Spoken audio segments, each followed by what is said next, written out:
The first time I saw them fight over my lap, I thought it was a joke, a bizarre, interdimensional joke that somehow the universe decided to play on me.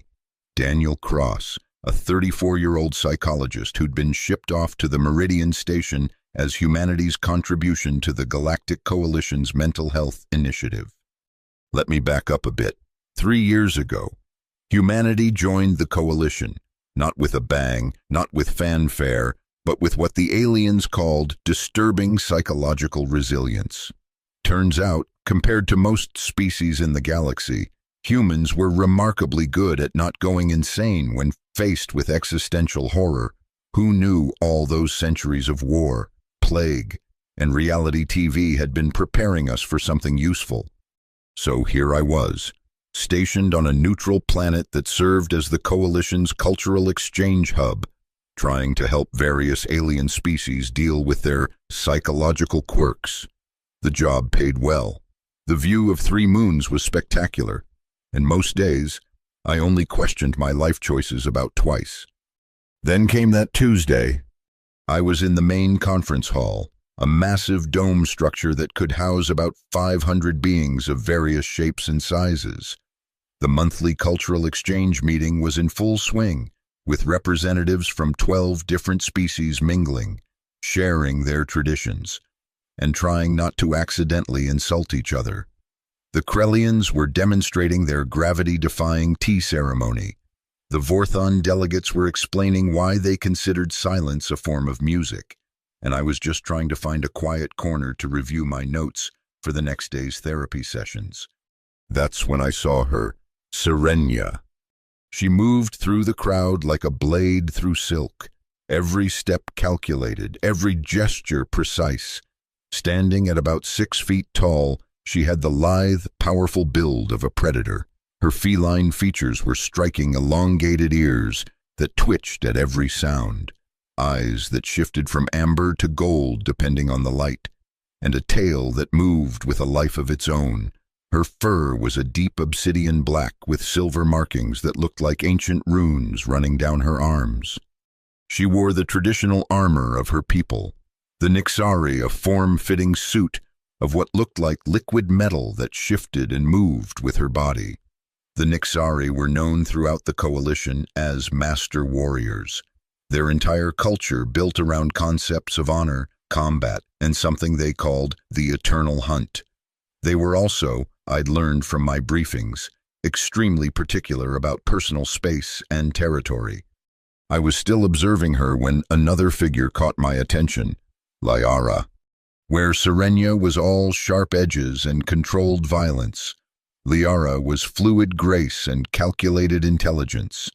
She was slightly shorter, maybe 5'8", with fur the color of moonlight and eyes that seemed to hold the depth of oceans.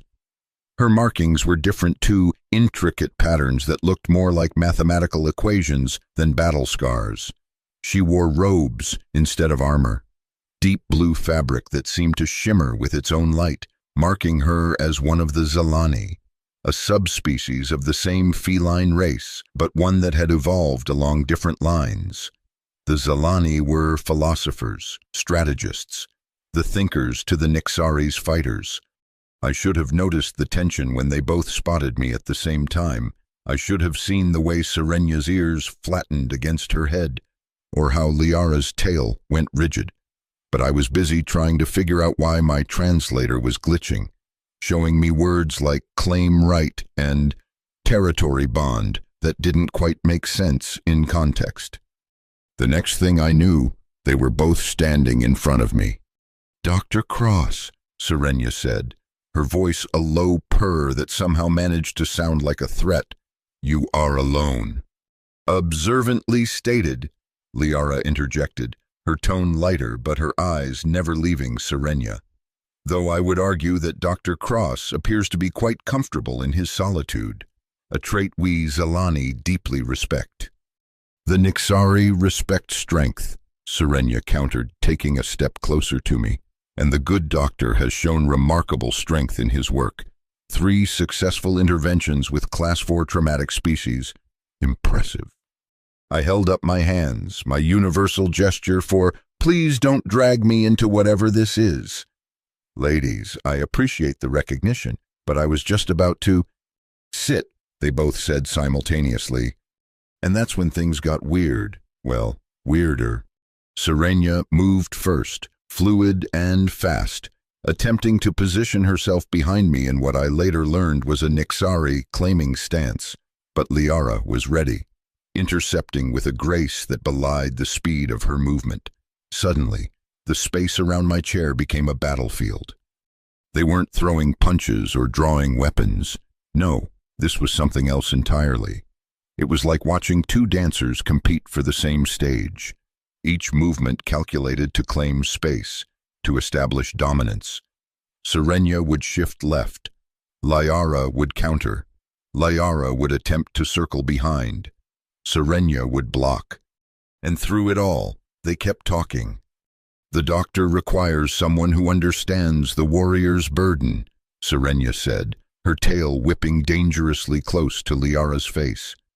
The weight of holding others' pain while standing strong. Amusing, Liara replied, somehow managing to use Serenia's own momentum to spin past her. The doctor is a healer of minds. He needs intellectual stimulation, not primitive displays of physical prowess. Primitive, Serenia's eyes flashed. Your people hide behind words because you fear action. And yours mistake violence for virtue. The crowd had started to notice. Beings of various species formed a circle around us, some pulling out recording devices, others placing what I suspected were bets. The Vorthon delegates had stopped explaining their silence music to watch, which was probably the loudest thing they'd done all day. I tried to stand up, to escape this bizarre situation, but both catgirls moved in unison, each placing a hand on one of my shoulders, pressing me back into the chair. The doctor stays, they said together, then glared at each other for the synchronization. That's when Ambassador Thrace arrived. Thrace was a Gorvak, essentially a 7-foot-tall crystalline being who served as the station's chief diplomatic officer. His body refracted light in a way that gave him a constant rainbow aura, which would have been beautiful if not for the fact that he was clearly panicking. What is the meaning of this display? He resonated, his voice sounding like wind chimes in a hurricane. Ritual claim, Serenia stated simply. Intellectual bonding, Liara corrected. They're fighting over who gets to sit on my lap, I said, because sometimes the simple truth is the best option. The entire hall went silent. Even the Krellians stopped their gravity-defying tea ceremony. And trust me, that stuff takes commitment to pause mid-pour. Thrace's crystalline form shifted through several colors I didn't have names for. You cannot be serious. But they were dead serious. See, what I didn't know at the time was that in both Nixari and Zelani culture, the act of sitting on someone's lap, specifically in a public forum, was a declaration, not just of affection, but of claiming. It was essentially saying, this person is under my protection, my claim, my responsibility. It was binding in ways that my human brain couldn't quite grasp. And they both wanted to claim me. This is highly irregular, Thrace continued, his form now pulsing with what I assumed was the Gorvak equivalent of a stress headache. Dr. Cross is a human. Surely your traditions don't apply to— The traditions are clear, Serenia interrupted. Any sentient being within coalition space can be claimed if they are unclaimed. And the doctor is definitely unclaimed, Liara added, somehow making it sound like an accusation and a compliment at the same time. I raised my hand. Don't I get a say in this? No, they both answered.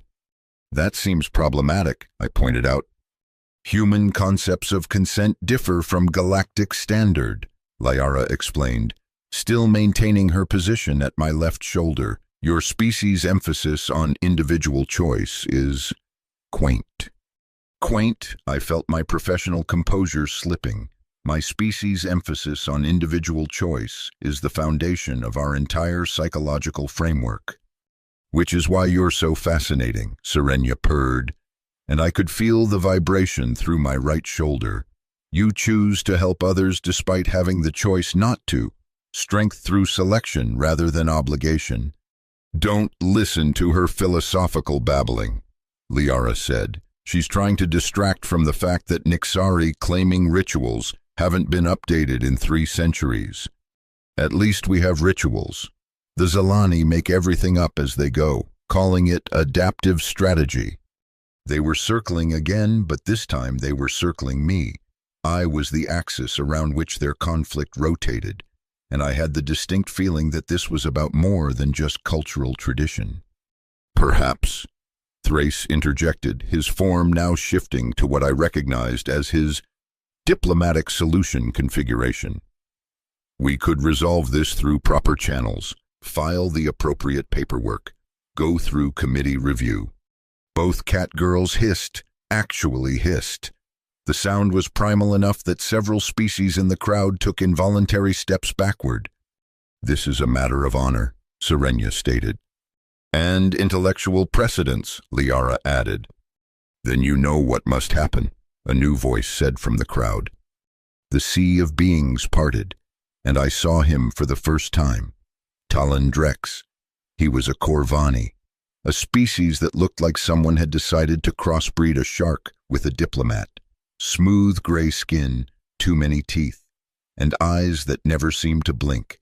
He wore the robes of a coalition counselor, but something about him made my therapist instincts scream danger.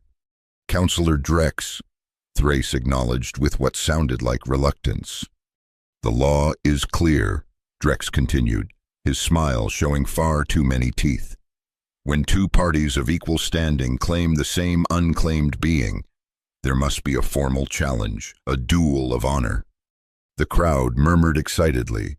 Several more beings pulled out recording devices. That's an archaic law, Thrace protested. But still valid, Drex countered, unless, of course, the human wishes to embarrass his species by showing they cannot honor galactic traditions. And there it was, the trap. I could see it clearly, probably because I'd spent years studying manipulation tactics. If I refused, humanity looked weak, unable to integrate with galactic culture. If I agreed, I was essentially sanctioning a duel between 2 beings over the right to what? Own me, protect me, sit on my lap. The duel would be tomorrow, Drex continued, clearly enjoying himself. Standard combat protocols, non-lethal, of course, but decisive. I accept, Serenia said immediately. As do I, Liara added. They both looked at me, and for the first time since this insane situation started, I saw something unexpected in their eyes. Concern, not for themselves, but for me, as if they both realized, simultaneously, that this had spiraled beyond their control. The human must agree to be claimed by the winner, Drex added, and his smile grew wider. It's tradition, after all. I stood up. Finally, both catgirls allowing it this time. The entire hall was watching me, waiting. This was bigger than just a cultural misunderstanding. This was a test. Maybe not just for me, but for humanity's place in the coalition. I need to understand something first, I said, using my professional voice, the one I used when talking to particularly difficult patients. This claiming thing, what exactly does it entail? Serenia and Liara exchanged glances, a moment of unity in their competition. It means, Serenia said slowly, that you would be under my protection, my responsibility, my companion, Liara finished. The translation is imperfect. It's more than your human concept of friendship, less than what you call marriage. It's complicated, I finished. Everything with aliens is complicated. You say that like it's a bad thing, Liara observed. Depends on the complication, I replied, then made a decision that would change everything. Fine, I agree to the terms, but I have conditions. Drex's eyes narrowed. Humans don't get to set conditions on sacred traditions. This human does, I said, drawing on every ounce of confidence I'd built up over years of dealing with traumatized soldiers and grieving families. Or I walk away right now, and you can explain to the coalition why their newest member species was excluded from a cultural practice due to bureaucratic inflexibility. The hall was so quiet I could hear the Vorthon delegates existing, which was saying something. What conditions? Thrace asked quickly, clearly seeing an opportunity to prevent a diplomatic disaster. First, the duel happens in 3 days, not tomorrow. Both participants need time to prepare properly, and I need time to understand what I'm actually agreeing to. Reasonable, Thrace said before Drex could object. Second, I want full access to historical records about these claiming traditions. If I'm going to be part of this, I need to understand it. That can be arranged, Liara said. Third, I continued, looking directly at Drex, the duel is public, fully broadcast. If we're going to do this, everyone in the coalition gets to see how it plays out. Drex's smile faltered for just a moment. Interesting. Agreed, Serenia said firmly. The Nixari have nothing to hide. Nor do the Zelani, Liara added. Then it's settled, Thrace said, relief evident in his resonance. The duel of honor will commence in 3 days. Dr. Cross, you will need to register as an official claim party with the administrative office. There's an administrative office for being claimed, I asked. There's an administrative office for everything, Thrace replied wearily. As the crowd began to disperse, chattering excitedly about the upcoming duel, I found myself standing between Serenia and Liara. They were both watching me with expressions I couldn't quite read. You didn't have to agree, Serenia said quietly. You could have walked away and let you two start an interspecies incident over my lap, I replied. I'm a therapist. De-escalation is kind of my thing. This isn't de-escalation, Liara pointed out. This is very much escalation. Maybe, I admitted, but at least it's controlled escalation. They both stared at me for a moment. Then Liara laughed. It was a sound like silver bells mixed with a purr. You really don't understand what you've just done, do you? Enlighten me, I said. You've just become the first human to be formally claimed in a traditional duel. Serenia explained, every species in the coalition will be watching. No pressure, I muttered. As they walked away, each heading in opposite directions, I noticed Drex still standing at the edge of the hall, watching me.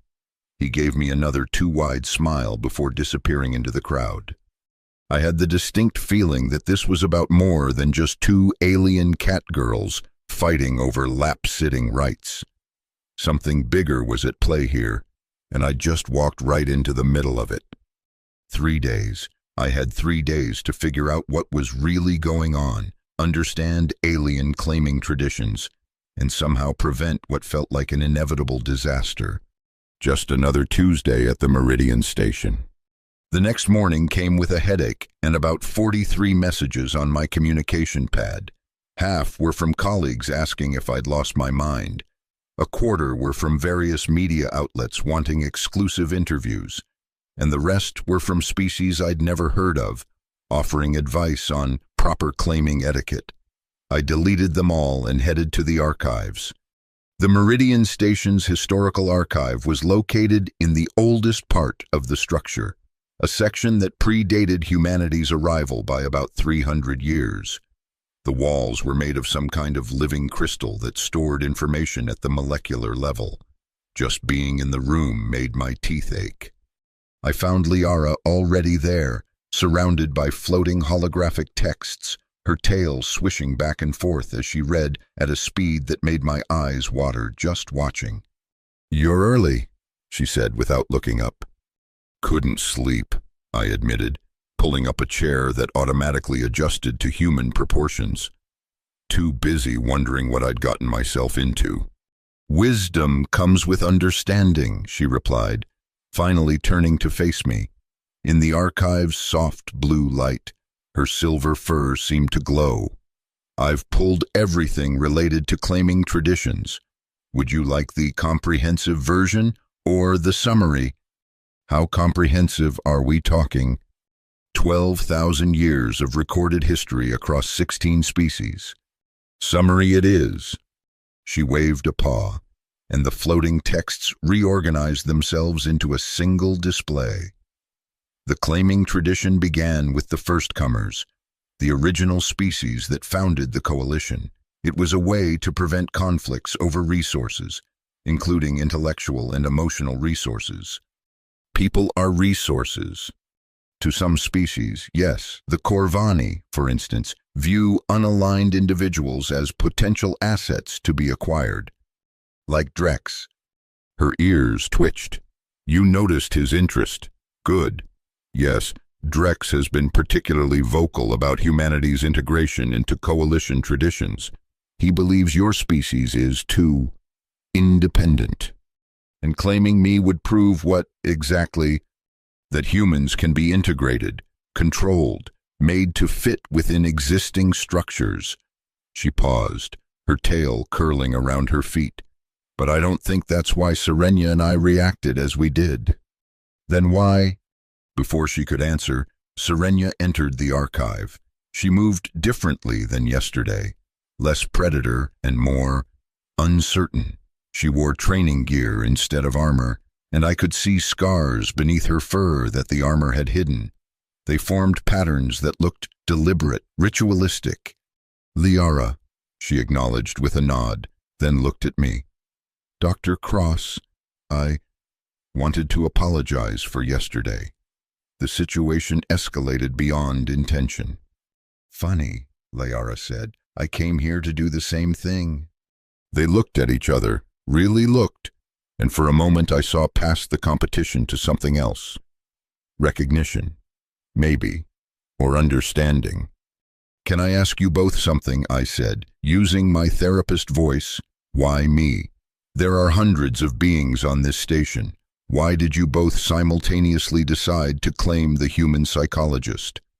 They exchanged glances again, and I caught what looked like embarrassment. You helped Crix, Serenia said finally.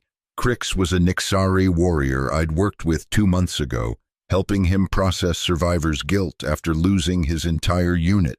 He was broken when he came to you, ready to embrace the final hunt, but you gave him a reason to continue. He speaks of you in the warrior halls, she continued, says you understood the weight of survival when everyone else falls, that you knew the burden of strength without making it seem like weakness. And you helped Theron, Liara added. Theron was a Zalani philosopher who'd come to me with what humans would call an existential crisis. She'd lost faith in logic, in reason itself, but you showed her that emotion and logic weren't opposites, but partners in understanding truth. She credits you with saving her career, possibly her life. Liara said, your approach to consciousness, to the mind's ability to hold contradictions. It's revolutionary by Zalani standards. I leaned back in my chair, processing this. So you both decided to claim me because of my work? No, they said in unison, then glared at each other again. I mean, yes, but...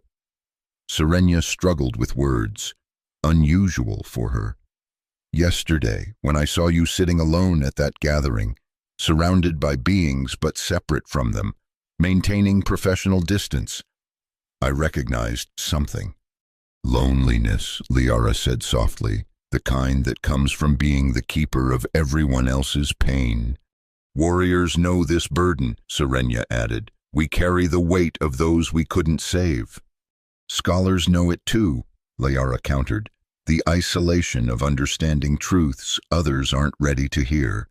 I felt exposed, like they'd just performed psychological surgery on me without anesthetic. And you thought, what, that claiming me would fix that?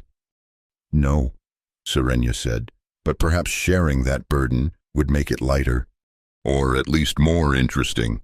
Liara added with what I was learning was her version of a smile.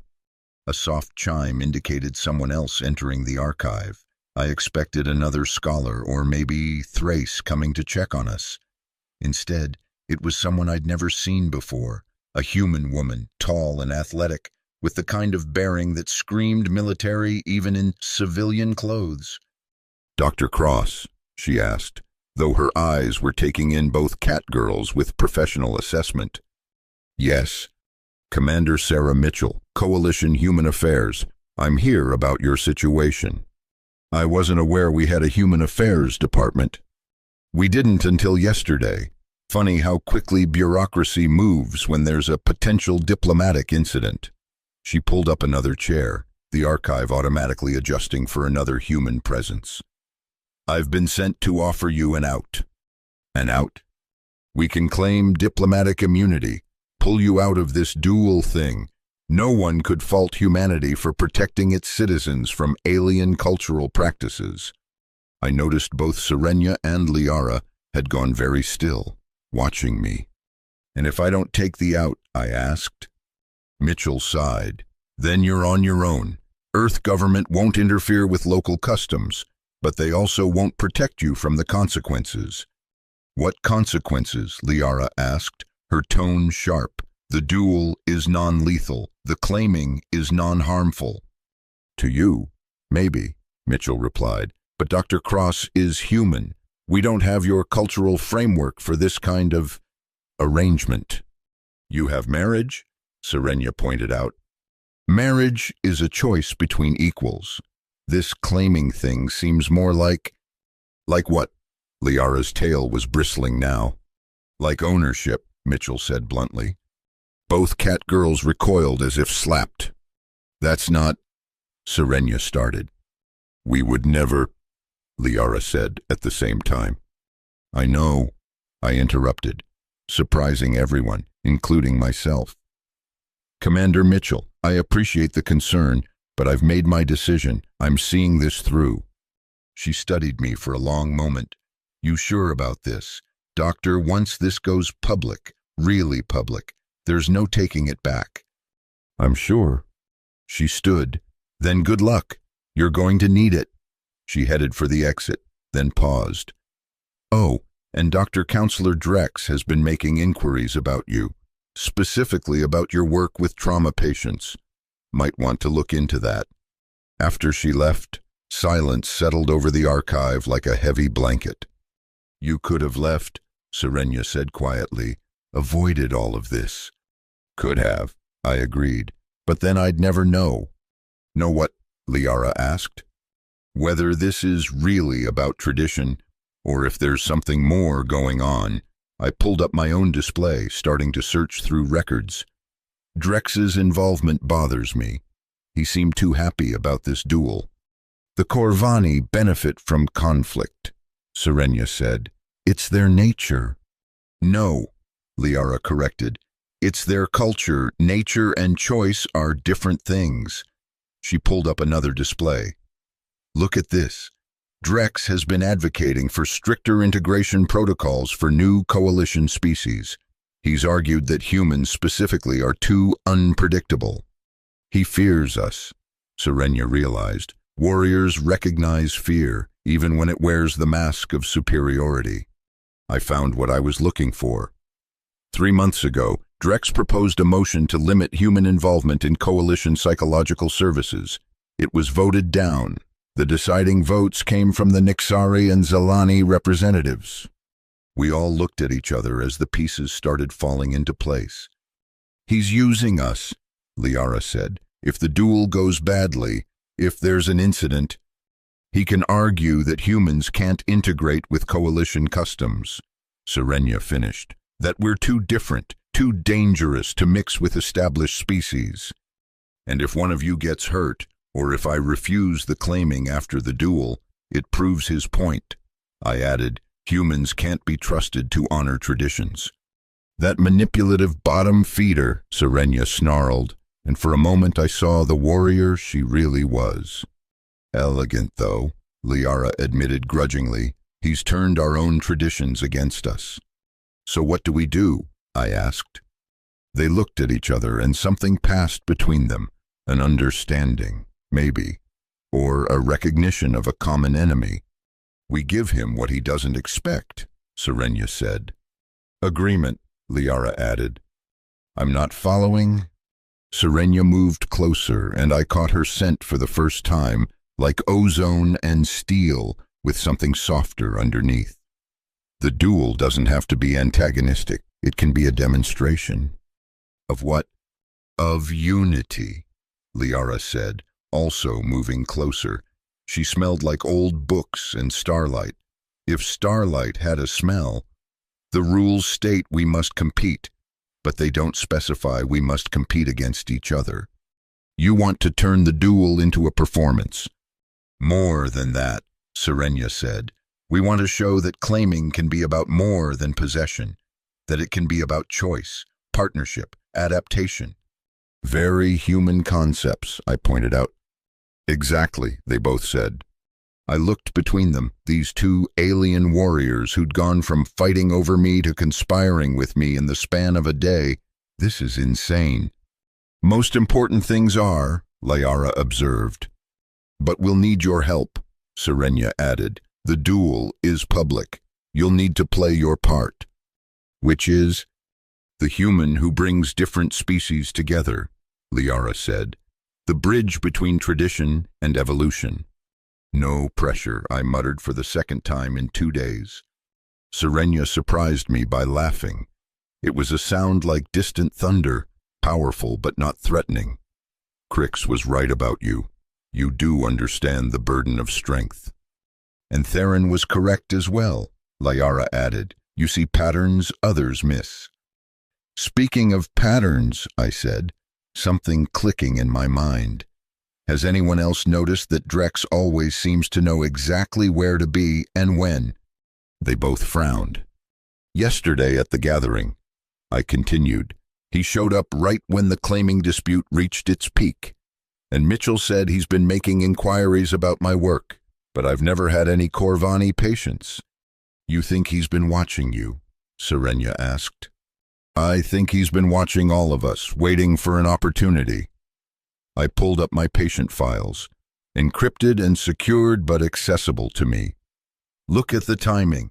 Crix came to me right after the vote on human integration in combat units. Theron arrived just before the Zalani Council discussed human philosophical contributions. He's been testing, Liara breathed, seeing how humans integrate at different levels. And now he's making his move, Serenia growled, using us as pawns. Then let's change the game, I suggested. You two know combat and strategy better than anyone. How do we turn a traditional duel into something Drex won't expect? They looked at each other again, and this time I saw something new. Respect. The Nixari have a saying, Serenia said. The greatest victory is turning your enemy's strength against them. The Zalani prefer the smartest solution is the one no one sees coming, Liara added. Humans have one too, I offered. Keep your friends close and your enemies guessing. Then we have work to do, Serenia said, standing. 2 days to prepare for a duel that's not really a duel. Against an opponent who's not really our opponent, Liara added, also rising. To prove a point that shouldn't need proving, I concluded. We left the archive together, 3 unlikely conspirators united by circumstance and a growing understanding that this was bigger than any of us had imagined. As we walked through the station's corridors, beings of various species stopped to stare. Word had spread, the human and his 2 would-be claimers, walking together like equals rather than competitors. Let them stare, I thought. Let Drex see and wonder what we were planning. That night, I didn't sleep any better, but for different reasons. I kept thinking about what Serenia and Liara had said about loneliness, about carrying others' pain. They weren't wrong. In 3 years of helping alien species process trauma, I'd never really let anyone help me process my own. Maybe that was about to change. The next day brought new challenges. Media requests had tripled. Several coalition species had filed formal protests about the duel, while others had filed protests about the protests. The betting pools had gotten so large that the station's economic officer had to step in to regulate them. And through it all, Drex watched. I saw him in glimpses, a shadow in a corridor, a figure at the edge of gatherings, always observing, never directly engaging. "He's trying to psyche us out," Serenia said during one of our planning sessions. "It's working," I admitted. "I keep wondering what he knows that we don't." "Perhaps that's the wrong question," Liara suggested. "Maybe we should ask what we know that he doesn't expect us to know. Like the fact that Serenia and I have more in common than our species would like to admit," she said, glancing at the Nixari warrior. "Or that humans aren't as isolated as Drex thinks," Serenia added. "You have allies, Dr. Cross, more than you realize." As if to prove her point, my communication pad chimed. Messages from Crix and Theron offering support, then another from a Gorvak patient I'd helped through crystalline fragmentation disorder, then more from beings I'd worked with over the years. "They're all coming to watch," I said, reading through the messages. "Good," both catgirls said simultaneously, then shared what I was starting to recognize as their amused look. "You're getting along better," I observed. "We have a common goal," Serenia said. "And a common annoyance," Liara added, referring to Drex. "Plus," Serenia continued, almost shyly, "Liara has been explaining some Zalani philosophy. It's not as weak as I thought. And Serenia has been teaching me Nixari combat meditation. It's surprisingly cerebral," Liara admitted. I looked between them. "Are you two becoming friends?"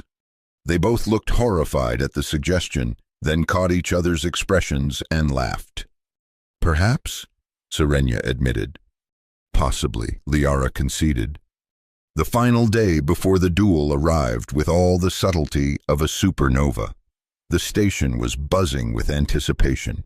Representatives from every coalition species had arrived to witness what was being called the first human claiming duel. No pressure at all. The morning of the duel arrived with an artificially generated sunrise that painted the station's biodome in shades of gold and crimson.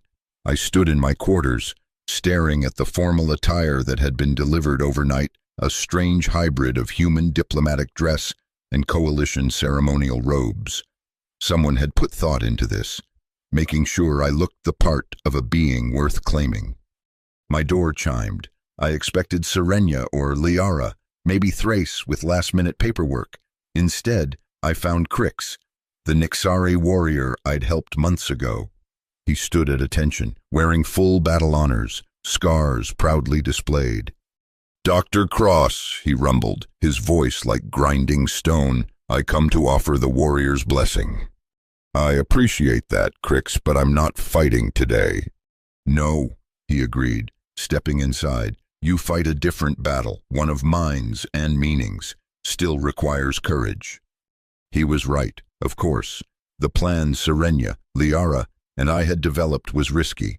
If it failed, we wouldn't just embarrass ourselves, we'd potentially damage human-alien relations for years. "Crix, can I ask you something?" "Always." "When you first came to me, you were ready to die. What changed?" He considered this, his 4 eyes focusing on different points as he thought. "You showed me that strength isn't about standing alone. It's about choosing who stands with you. Today, you show the galaxy the same lesson."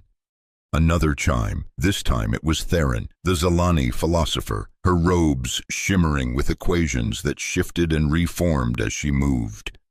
"Dr. Cross," she said, her voice melodic, "I bring the scholar's clarity.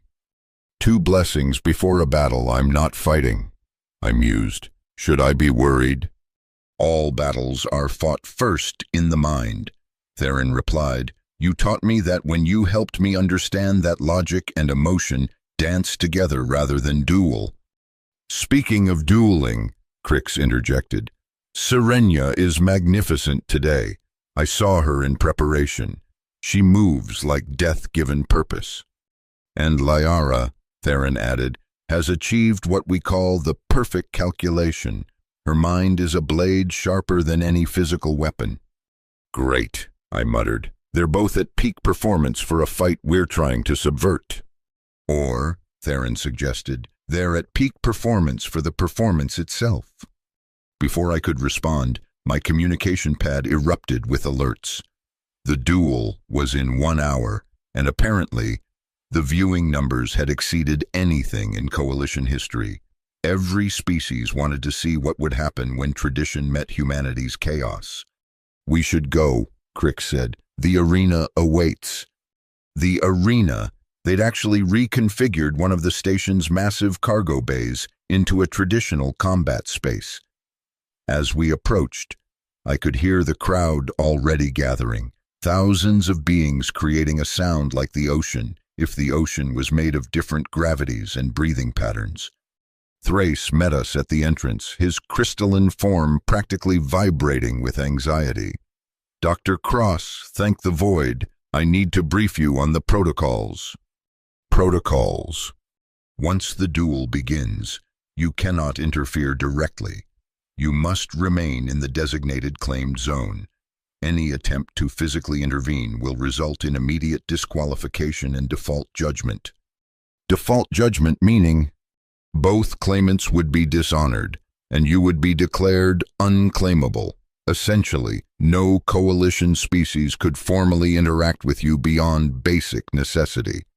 So, total social isolation, no pressure. Additionally, Thrace continued, clearly not picking up on my sarcasm, Counselor Drex has requested to serve as an official observer.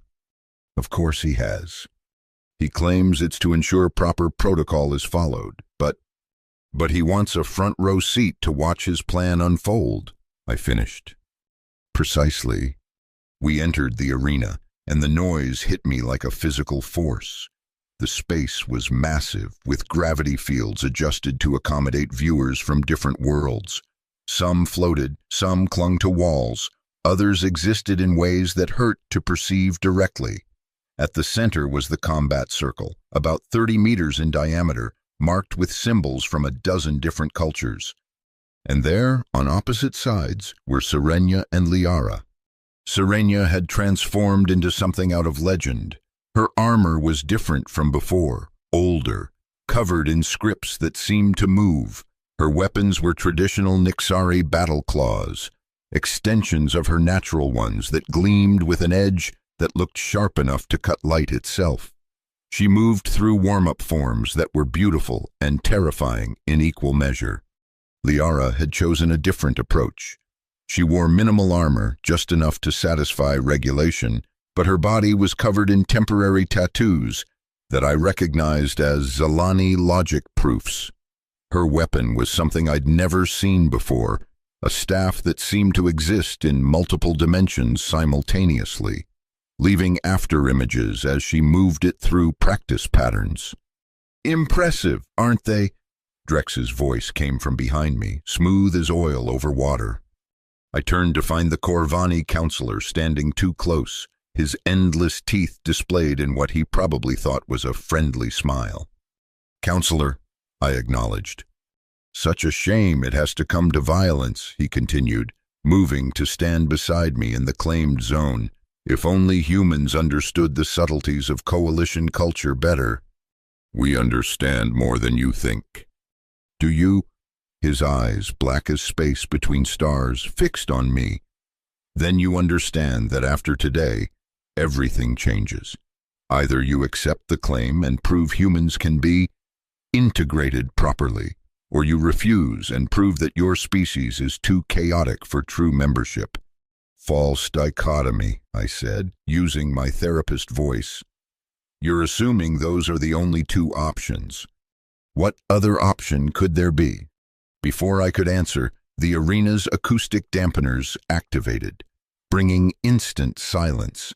Ambassador Thrace moved to the center of the combat circle, his crystalline form amplified by the arena's systems. Beings of the Coalition.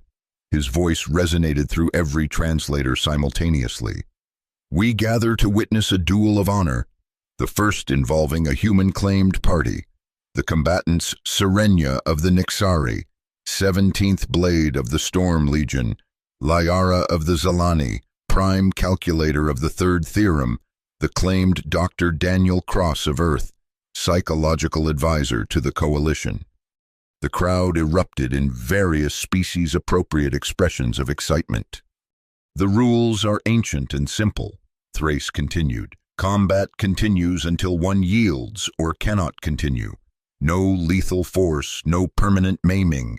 The victor earns the right of claim. The claimed must accept or face the consequences of refusal. He paused, looking at me. Dr. Cross, do you understand and accept these terms? This was it, the moment where the plan either began or ended. I stepped forward, making sure my voice would carry. I understand the terms, I said clearly, but I invoke the right of question. Silence. Even the species that didn't breathe seemed to hold their breath. Thrace's form shifted through several confused colors. The right of question hasn't been invoked in 3 centuries. But it's still valid, I continued, glad for the hours of legal research. Before combat begins, the claimed party may ask one question of each combatant to be answered truthfully. Drex stepped forward, his teeth grinding. This is irregular. But legal, Thrace confirmed, though he looked like he wished it wasn't. Dr. Cross, ask your questions. I turned to Serenia first. Serenia of the Nixari, why do you fight? She straightened, her voice carrying proud and clear. I fight because I have seen strength without purpose, violence without meaning. You showed Crix that survival could be more than just continuing to exist. You showed him how to live with loss, without being consumed by it. That wisdom, that strength of spirit, deserves protection, deserves recognition, deserves... She paused, and I saw vulnerability flash across her features. Companionship. The crowd murmured. This wasn't the typical warrior's boast they expected. I turned to Liara. Liara of the Zalani, why do you fight? She smiled, that silver bell laugh echoing softly. I fight because I have seen logic without heart, intelligence without wisdom. You showed Theron that the greatest truths come from embracing contradiction, that the mind's ability to hold opposing ideas simultaneously is not weakness but strength. That understanding, that intellectual courage, deserves to be shared, deserves to be explored, deserves. She glanced at Serenia. Partnership. More murmurs, louder now. The 2 answers were remarkably similar. Then I have a proposal, I said, my voice amplified by the arena's systems. If this duel is truly about claiming me, about determining who has the right to my companionship, then shouldn't I have some say in how that's determined? Humans, Drex spat, always trying to change the rules. Not change, I corrected. Evolve. The Coalition prides itself on adaptation, on taking the best from all species. So I propose this: instead of fighting against each other, Serenia and Liara fight together. The crowd exploded. Various translators struggled to convey the chaos of responses. Against who? Thrace asked, his form cycling through distressed patterns. Against the challenge of proving that claiming doesn't have to be about possession, I said. They demonstrate their skills not to defeat each other, but to show how different strengths can complement rather than compete. This is absurd, Drex snarled. The tradition is clear. 2 claimants, 1 victor. Actually, Liara spoke up, the original texts say combat until resolution. They don't specify the combat must be against each other. A technicality, Drex protested. The best kind of truth, Serenia added with what I was learning was her version of humor. Thrace looked like he was having the crystalline equivalent of a migraine. This is unprecedented. I need to consult with the legal archives. No need, A new voice resonated through the arena. The crowd parted as a figure descended from the upper viewing platforms. It was ancient, older than anything I'd seen on the station, a being that looked like it was made of condensed starlight, constantly shifting between solid and ethereal. "Elder Cosmic," Thrace said with deep respect. "I am curious," the elder said, its voice like the background radiation of the universe given sound. "It has been eons since someone invoked the right of question, and never has it been used to propose an alternative. Continue, young human." Young, right. To a being that probably watched stars being born, everyone was young. "The point of a duel is to determine worthiness, correct?" I asked. "In essence, yes," the elder confirmed. "Then let them show their worthiness through cooperation. Set them a challenge that requires both warriors' strength and scholars' wisdom. If they succeed together, they both have claim. If they fail, neither does." "Both?" Drex nearly choked. "You can't be claimed by two beings. It's never been done." "Humanity does a lot of things that have never been done," I replied. "That's kind of our thing." The elder made a sound that might have been laughter or might have been the birth of a small galaxy. "Interesting. And what challenge would you propose?" This was the part of the plan we'd been most uncertain about, but looking at Serenia and Liara, seeing them ready despite the chaos, I knew we were right. "The Maze of Meanings," I said. Gasps echoed through the arena. The Maze of Meanings was a legendary test, a combination of physical prowess and intellectual achievement that no single species had ever completed. It required navigating a constantly shifting labyrinth while solving philosophical paradoxes that manifested as physical obstacles. "The maze hasn't been attempted in 50 years, Thrace said. "The last team to try lost 3 members to temporal loops." "Then it's perfect," I said.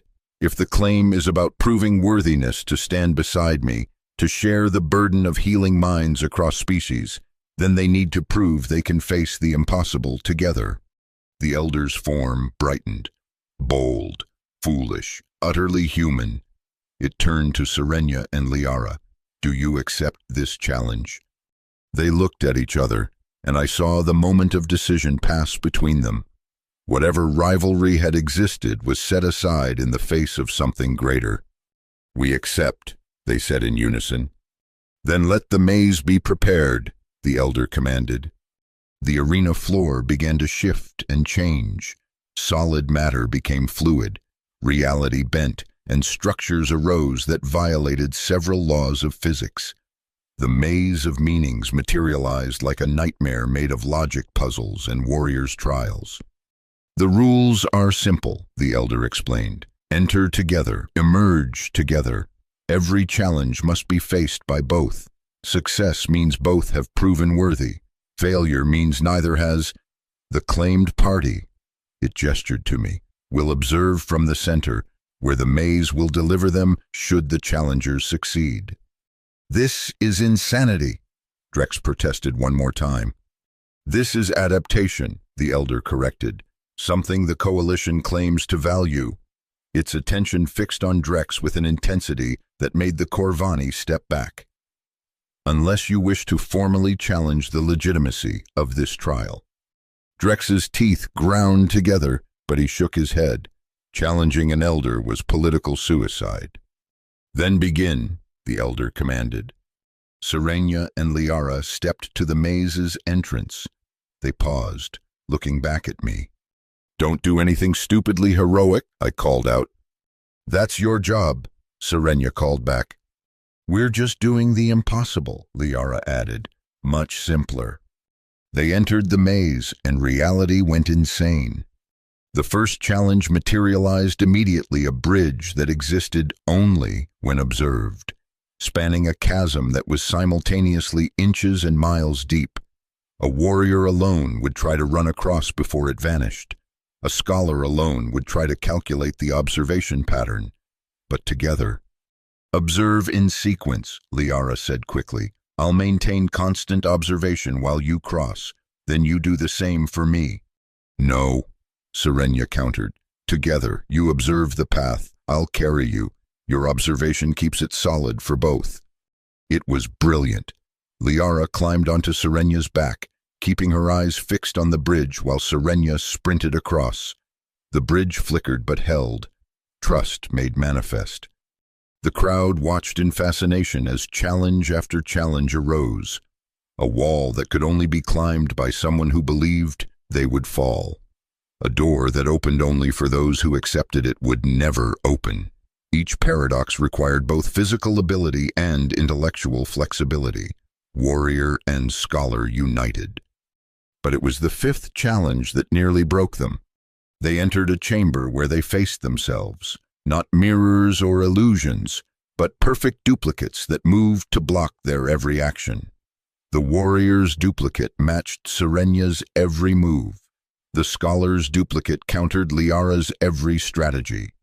"How do we fight ourselves?" Serenia growled, frustrated after the dozenth failed attempt. "We don't," Liara realized. "We fight each other's." They switched opponents. Serenia's unpredictable warrior style confused Liara's logical duplicate. Liara's calculated approach bypassed Serenia's aggressive duplicate. They turned their differences into strength, and the duplicates dissolved. Throughout it all, I watched from the center platform, my heart racing with each near failure, celebrating each success. This was what I'd hoped for but hadn't dared expect: true cooperation, genuine partnership. The final challenge was the worst, or the best, depending on perspective. They reached a door marked with a simple question: what is the value of that which is not possessed? To open it, they had to answer not with words, but with action. They had to let go of the very thing they were fighting for the claim. I saw them realize it at the same moment. To complete the maze, to prove their worthiness, they had to be willing to not claim me at all. "If we do this," Serenia said quietly, "we might lose him." "If we don't," Liara replied, "we definitely lose him." They looked at each other, then at me, through the maze's twisted space. "Together," Serenia asked. "Together," Liara confirmed. They placed their hands on the door and spoke in unison, "We release our claim." The door opened, and the maze began to dissolve. Reality reasserted itself as they walked through, not as competitors, but as partners. The platform I stood on lowered until we were all on the same level. The arena was silent. Even Drex seemed stunned. The elder flowed forward. "You have completed the maze of meanings.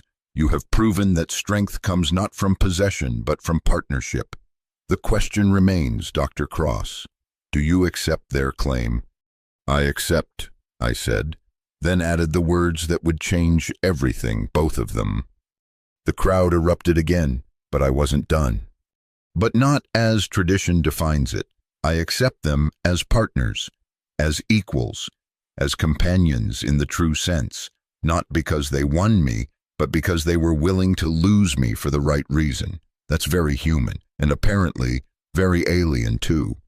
"This is unprecedented," Thrace said, but he was smiling, his crystalline form shimmering with relief. "Unprecedented, but not illegal," the elder ruled. "The claim is recognized. Let it be recorded the first human claiming has resulted in the first mutual partnership claim. Perhaps the coalition can learn from this." Drex stormed out without a word, his plan in ruins. The crowd began dispersing, chattering excitedly about what they'd witnessed, but I only had eyes for the two beings walking toward me. "That was insane," I told them. "That was Tuesday," Serenia corrected, and the fact that she'd made a joke, my joke, made me laugh. "We should talk about what this means," Liara said, ever practical. "We should," I agreed. "But first, I have a question." They both tilted their heads, ears perked. My lap.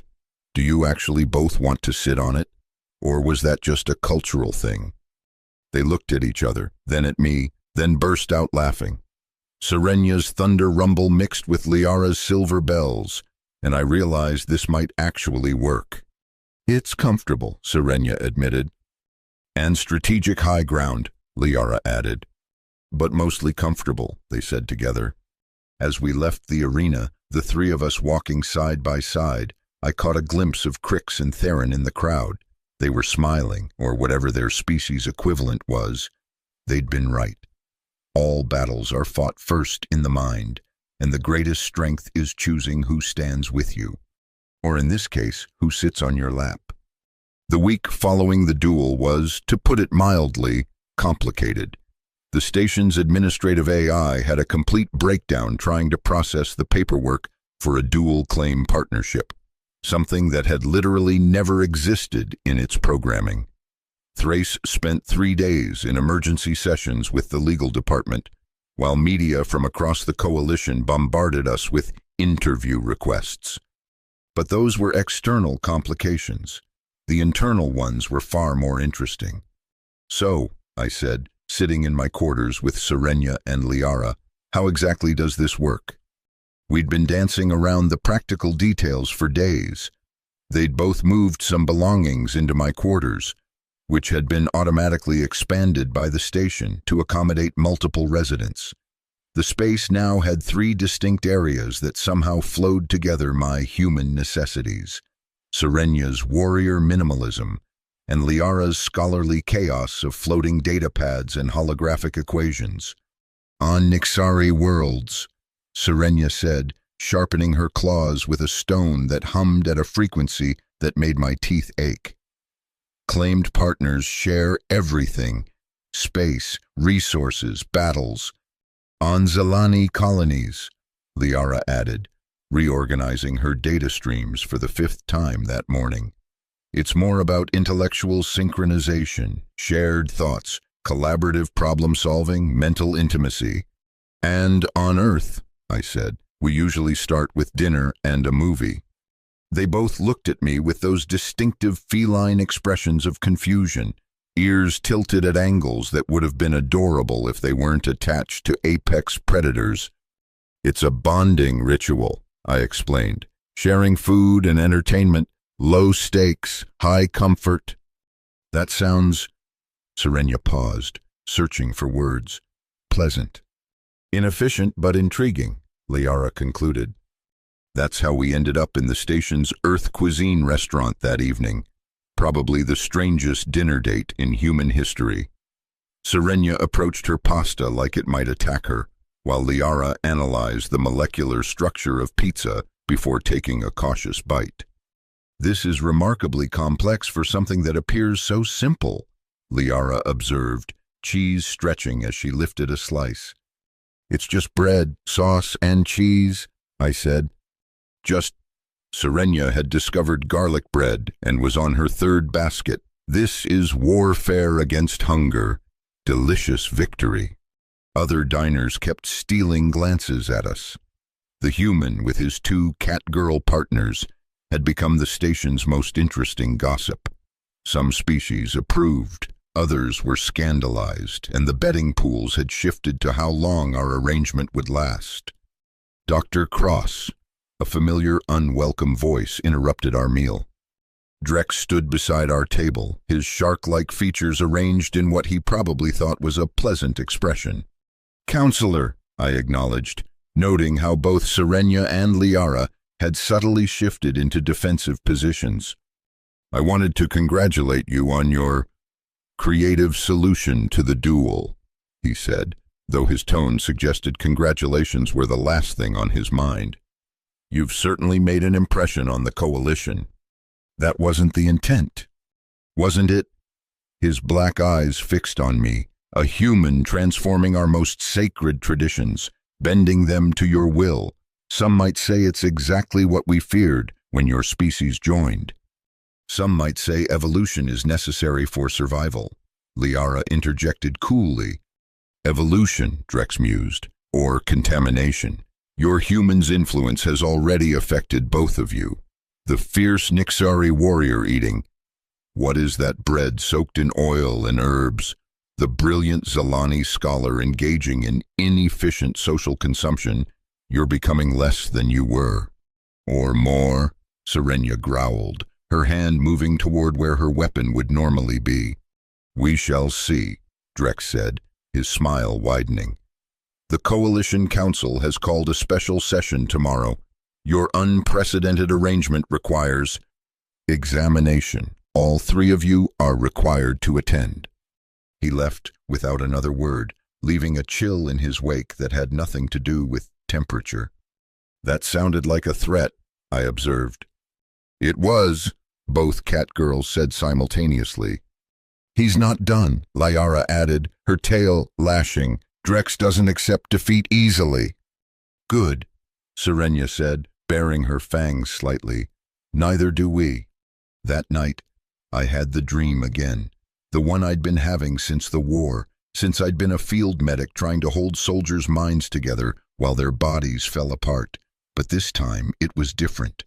This time, when the darkness came, I wasn't alone. Silver fur and obsidian shadows stood beside me, fighting back the nightmares with claws and logic. I woke to find both of them watching me, concern evident in their eyes. You have battle dreams, Serenia said. It wasn't a question. Trauma echoes, Liara added analytically, your mind replaying unresolved conflicts. Occupational hazard, I deflected, but they weren't buying it. You help others with their pain, Serenia said softly, but who helps you with yours? We do, Liara said firmly. That's what partners are for. Before I could respond, my communication pad erupted with emergency alerts. Multiple messages, all marked urgent, all from different patients. Something's wrong, I said, scanning through them. Crix was reporting violent episodes among his squad. Theron mentioned logic cascades affecting multiple Zelani scholars. Other species were experiencing similar psychological crises. It's coordinated, Liara observed, her mind already analyzing patterns. These aren't random occurrences. Attack, Serenia suggested, already moving toward her armor. No, I said, seeing the connection. Manipulation. Someone's triggering specific trauma responses across different species. We arrived at the medical bay to find chaos. Dozens of beings in various states of psychological distress. The medical staff overwhelmed. Dr. Marcus Webb, the station's chief medical officer and one of the few other humans aboard, looked ready to collapse. Daniel, thank God, he said when he saw me. We've got 43 cases and climbing, all presenting with acute stress responses, but nothing physical causing it. Psychic attack, I suggested. Scans are clean, no external mental intrusion detected. Because it's not external, Liara said suddenly, her eyes widening. It's environmental. Something in the station's systems is triggering species-specific trauma responses. The air recyclers, Serenia growled. I can smell something wrong, very faint, but there. Marcus pulled up the environmental controls, and there it was. Tiny variations in atmospheric composition, so small they'd passed safety protocols, but specifically calibrated to affect different species' neurochemistry. This is sophisticated, Marcus said. Whoever did this understood xenopsychology at a level that's suspicious. I finished. Liara, can you trace the modifications? Her fingers flew over the holographic interface, data streams flowing around her like water. The commands originated from, that's odd, multiple terminals, all using council authorization codes. Drex, Serenia snarled. We can't prove that, I said, though I was thinking the same thing. We don't need to prove it, Liara said. We need to stop it. The next hours were a blur, while Liara and the station's tech team worked to purge the environmental systems. Serenia coordinated security sweeps, and I worked with the affected patients. It was exhausting, using every technique I knew to help beings ride out artificially induced trauma responses. But we did it, together, Liara's intellect, Serenia's strategic mind, and my understanding of psychological healing. 3 minds, 3 approaches, 1 goal. By morning, The crisis was contained. The affected beings were recovering. The systems were clean. And we had evidence. Not enough to directly implicate Drex, but enough to show that someone with council access had deliberately attacked the station's population. You should rest, Marcus told me as the last patient was stabilized. Can't, I replied. Council hearing in 2 hours. That's not a coincidence, Serenia observed. Create a crisis, exhaust us, then drag us before the council when we're weakened. Except he didn't count on us working together, Liara added. His attack assumed isolation, not partnership. The council chamber was a sphere suspended in the station's center, gravity neutral so no species had physical advantage. The 12 council members floated at equidistant points, representing the coalition's major species. Drex was there, of course, looking smugger than any being had a right to. We are here, the council speaker, a gaseous being whose name was literally unpronounceable, began to examine the unprecedented claiming arrangement between Dr. Daniel Cross of Earth, Serenia of the Nixari, and Liara of the Zelani. What's to examine, I asked. The elder approved it. It's done. The legality is not in question. Another counselor, a crystalline being like Thrace but larger, interjected. The wisdom is. Elaborate, Liara requested. Drex floated forward. Last night's incident demonstrates the danger. 3 minds trying to solve one problem, creating chaos instead of coordination. That's not what happened, Serenia protested. Isn't it? Drex produced a data pad. Environmental systems compromised during a joint operation by the claimed partnership. 43 beings affected. The station thrown into chaos. You're twisting the facts, I said. Am I, or am I pointing out that when humans involve themselves in our traditions, disaster follows? Enough, the speaker intervened. The question before us is simple. Does this arrangement serve the coalition's interests? How can it? Drex pressed. It's unprecedented, untested, and clearly unstable. Actually, a new voice said, I'd argue it's the most stable thing to happen to the coalition in decades. Elder Cosmic materialized in the chamber's center, its presence causing several counselors to bow reflexively. Elder, the speaker acknowledged, we weren't expecting you. Expectations are limitations, the elder replied. I've been observing.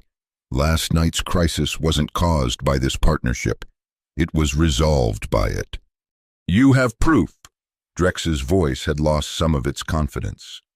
I have observation, the elder said. 3 minds, 3 approaches, 1 solution. The human provided understanding, the Nixari provided action, the Zelani provided analysis. Together, they achieved what none could alone. That doesn't address the fundamental violation of tradition, Drex argued.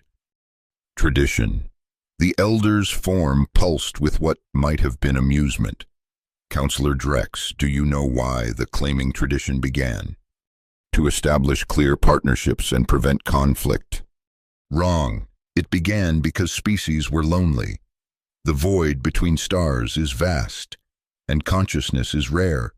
We created claiming to build bridges between minds that would otherwise remain isolated. The elder turned to us. These 3 have built such a bridge, not through tradition but through choice, not through possession but through partnership. If that isn't evolution, what is?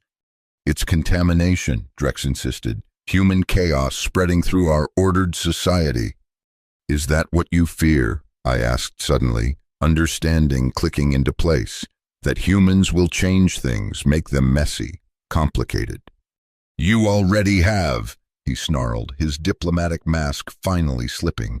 Your species has been here 3 years, and already traditions that stood for millennia are crumbling. Adapting, Liara corrected. There's a difference. Your people rejected my proposal to limit human influence. Drex continued, his teeth fully bared now. The Nixari and Zelani both voted against me. But when this experiment fails, when your partnership collapses, The coalition will see I was right. So you decided to help it fail, Serenia accused. The environmental attack, that was you. Prove it, Drex challenged. We don't need to, I said calmly, because you just admitted your motive in front of the entire council. The chamber went silent. Drex's black eyes widened as he realized his mistake. Counselor Drex, the speaker said slowly, are you suggesting you have a vested interest in seeing this partnership fail? That's not, because that would be a violation of council neutrality. Another counselor added, grounds for immediate investigation. I've done nothing wrong, Drex insisted, but the damage was done. The council will investigate the environmental incident, the speaker declared. Until then, Counselor Drex is suspended from active duties. Drex's form rippled with rage, but he said nothing as he was escorted out. As for the partnership, the speaker continued, the Elder is correct. Evolution through adaptation is the coalition's strength. This arrangement will be recognized and protected. We were dismissed, floating out of the chamber in a kind of daze. We'd won, but it didn't feel like victory. It felt like the beginning of something larger. He won't stop, Liara said once we were back in our quarters. Let him come, Serenia replied, checking her weapons. That's not the solution, I said. We can't fight fear with force. We need to show them that change doesn't mean destruction. How? They both asked. By succeeding, I said simply. By being partners, not just in crisis but in everyday life. By showing that different strengths can create something greater than the sum of its parts. That sounds like one of your human philosophies, Liara observed. It is. It's called hope. Over the next weeks, we settled into a rhythm. It wasn't always smooth. Serenia's warrior instincts sometimes clashed with Liara's analytical approach. My human need for emotional processing occasionally frustrated them both. But we learned. Serenia taught me combat meditation, a way to find peace in controlled violence. Liara showed me how to see patterns in chaos, logic in madness. I helped them both understand that vulnerability wasn't weakness, that sharing fear could be as powerful as sharing strength. The station began to change too. Other species started questioning their own rigid traditions. A Krellian and a Vorthon entered a partnership despite their species' historical conflicts. 2 Gorvaks and a human formed a research triad that revolutionized crystal-based computing. We started something, Liara said one evening as we watched the station's artificial sunset. Drex started something, Serenia corrected. We just refused to let him finish it. Either way, I said, things are different now. Better, Liara asked. More complicated, I admitted, but maybe that's better. A chime at our door interrupted the moment. It was Crix and Theron, but they weren't alone. Behind them stood a crowd of beings, all former patients, all carrying something. What's this? I asked. Gratitude, Crix rumbled. You 3 showed us that strength comes in many forms. We wanted to return the gesture. They'd brought gifts from their cultures, foods, artifacts, stories, but more than that, they'd brought acceptance. The human and his cat girls weren't oddities anymore. We were proof that the coalition could evolve. As the impromptu celebration continued, I found myself on our couch with Serenia and Liara on either side. True to their word, they'd discovered that my lap was, indeed, comfortable. Though they'd also discovered that sharing it required negotiation. My turn, Serenia said, trying to push Liara aside. You had 20 minutes yesterday, Liara countered, not budging. That was interrupted by the emergency drill. Not my fault you didn't account for variables.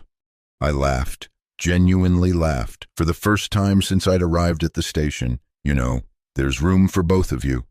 They looked at each other, then at me, then managed to arrange themselves in a way that defied several laws of physics, but somehow worked.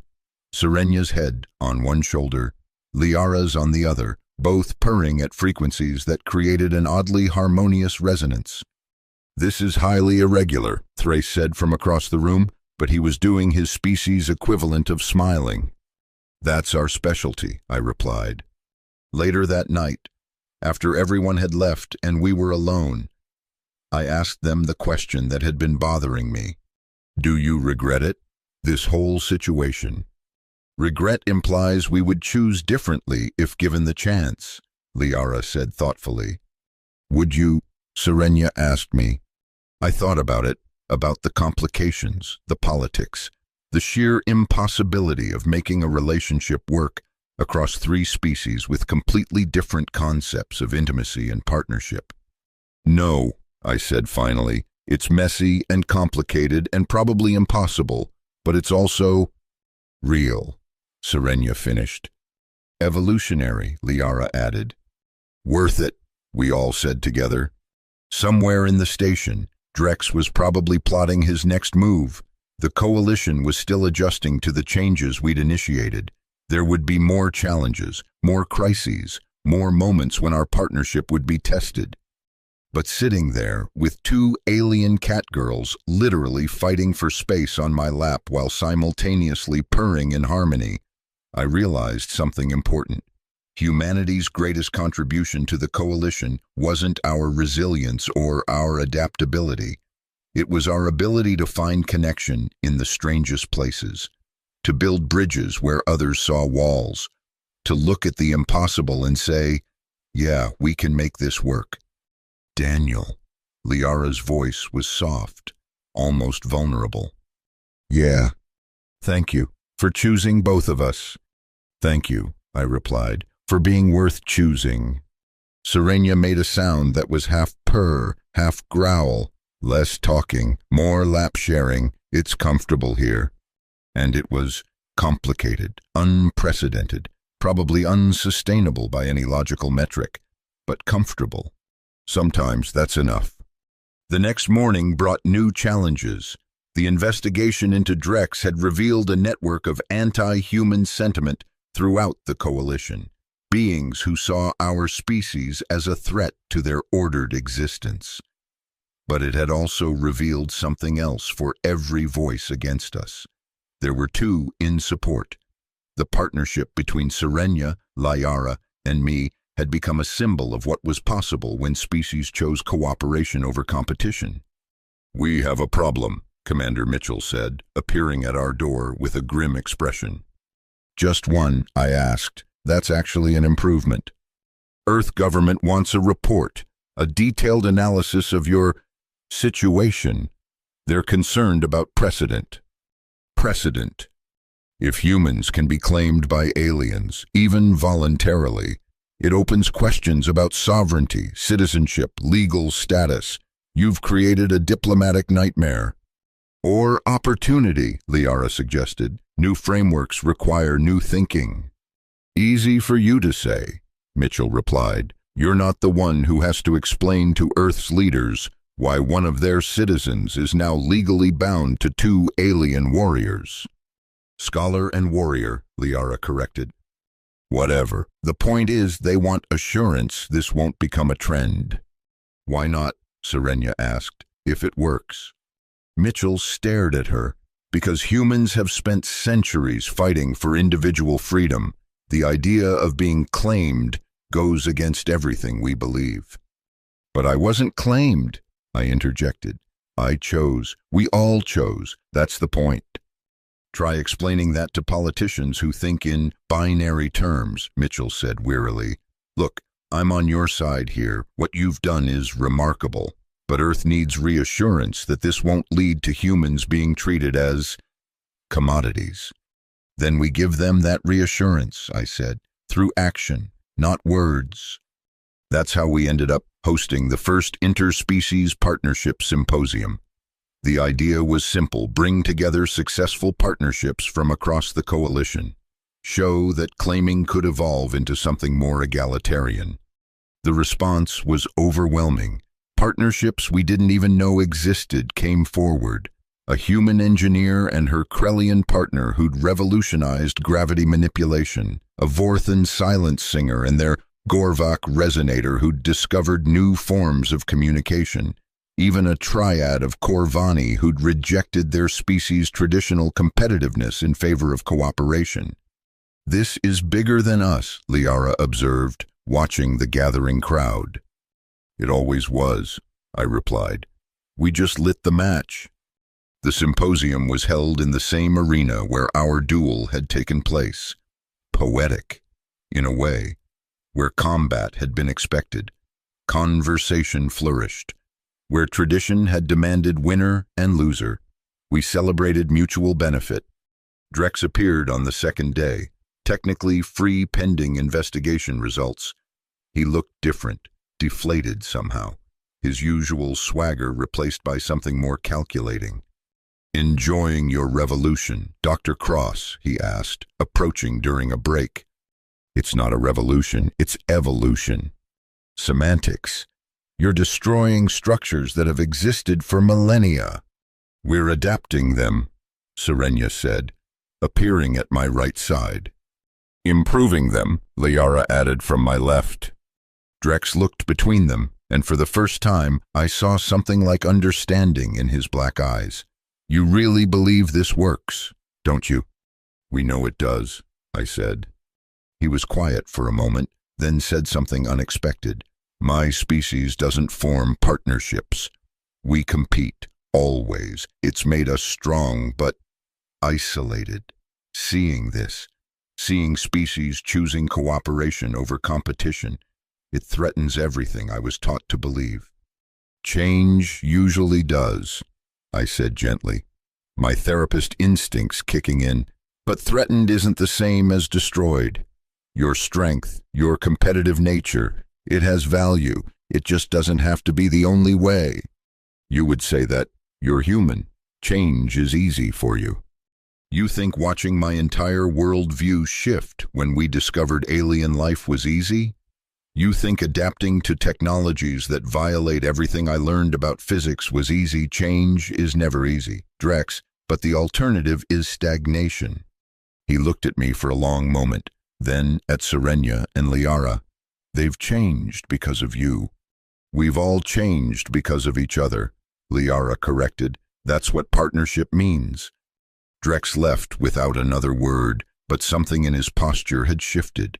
Not acceptance, not yet, but maybe the beginning of understanding. The symposium concluded with a declaration signed by representatives of 8 species, recognizing evolved partnership claims. It wasn't law, not yet, but it was a beginning. That night, in our quarters, we celebrated quietly. No crowds, no politics, just the 3 of us and the strange, impossible thing we'd built. "We should talk about the future," Liara said, ever practical. "Must we?" Serenia groaned. "Can't we just enjoy the victory?" "It's not victory," I said. "It's a checkpoint. There's still so much to figure out." "Such as?" Serenia asked. "Well, for starters, there's the biological differences, lifespans, for instance. Humans live maybe 90 years if we're lucky. You both?" "Nixari warriors typically live to 150, Serenia said quietly. "Zelani can reach 200 with proper care," Liara added. "So you'll both outlive me by decades." Silence settled over us, heavy with implications. "Then we make the years count," Serenia said finally. "We store the memories properly," Liara added. "Create recordings, written accounts, sensory captures." "You're talking about me like I'm already gone," I protested. "You're talking about endings when we've barely started beginning," Serenia countered. She was right. We were getting ahead of ourselves, borrowing trouble from a future that might never come. "One day at a time," I suggested. "One moment," Liara corrected, then did something unexpected. She laughed, bright and clear. "Listen to me, advocating for living in the present. You're a terrible influence. Daniel Cross." "The worst," Serenia agreed, but she was purring. A chime indicated an incoming message, high priority, from Earth. My blood went cold as I read it. They're recalling me. What? Both catgirls were instantly alert. Earth government, they want me back for evaluation and debriefing, effective immediately. They can't, Serenia snarled. You're claimed. You're under coalition law now. Actually, Liara said, her mind already working through the legal implications. It's complicated. Dual citizenship, competing jurisdictions. How long, I asked, cutting through the analysis. The message says 2 weeks. Report to Earth Embassy for transport. 2 weeks. After everything we'd built, everything we'd fought for, I had 2 weeks before potentially losing it all. We'll fight it, Serenia declared. We'll find a legal solution, Liara added. We'll figure it out, I said, though I wasn't sure I believed it. But as I sat there with my 2 alien catgirl partners pressed against me in shared concern, I realized something. We'd already done the impossible. We'd changed traditions, survived political attacks, and created something unprecedented. What was one more challenge? Together, I asked. Together, they confirmed. And for that moment, that was enough. The Earth Embassy on Meridian Station was a slice of home that had never felt less welcoming. The familiar blue and green of Earth's flag seemed cold. The human faces of the staff looked suspicious rather than friendly. Commander Mitchell was there, along with 3 officials I didn't recognize, their suits so crisp they could have cut glass. Dr. Cross, the lead official, a woman with steel-gray hair and eyes to match, began, I'm Director Rebecca Harrison, Earth Coalition Affairs. We need to discuss your situation. My situation is clear, I said, Serenia and Liara flanking me. I'm in a legally recognized partnership under coalition law.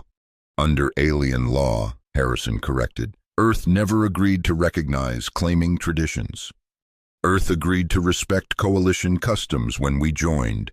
Liara interjected, her tail swishing in agitation. For trade and diplomacy, Harrison replied coolly, not for the bondage of our citizens. Bondage, Serenia's voice dropped to a dangerous register. We are partners, not captors. The distinction may be clear to you, but Earth's government sees a human citizen who's been psychologically manipulated into accepting alien ownership. That's not what happened, I protested. Isn't it? Harrison pulled up a holographic display. 3 weeks ago, you were a single human psychologist. Now you're claimed by 2 alien entities who, by their own admission, fought over you like property. How is that not manipulation? Because I chose, I said firmly, free will. Remember that human trait we're so proud of. Free will can be compromised. Stockholm Syndrome, trauma bonding, numerous psychological phenomena could explain your attachment. I laughed, bitter and sharp. You're seriously suggesting I've been brainwashed? I'm a psychologist. I think I'd notice. Would you? Another official spoke up, a younger man with the kind of face that had never known real hardship. Your records show extensive exposure to alien thought patterns, repeated trauma from treating various species. Your baseline has shifted so far from human normal that you might not recognize manipulation. My baseline has evolved, I corrected. That's what happens when you actually engage with other species instead of fearing them.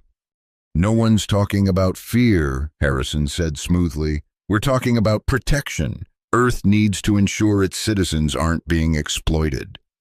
Then ask the real question, Liara said suddenly. This isn't about Dr. Cross's well-being. It's about precedent.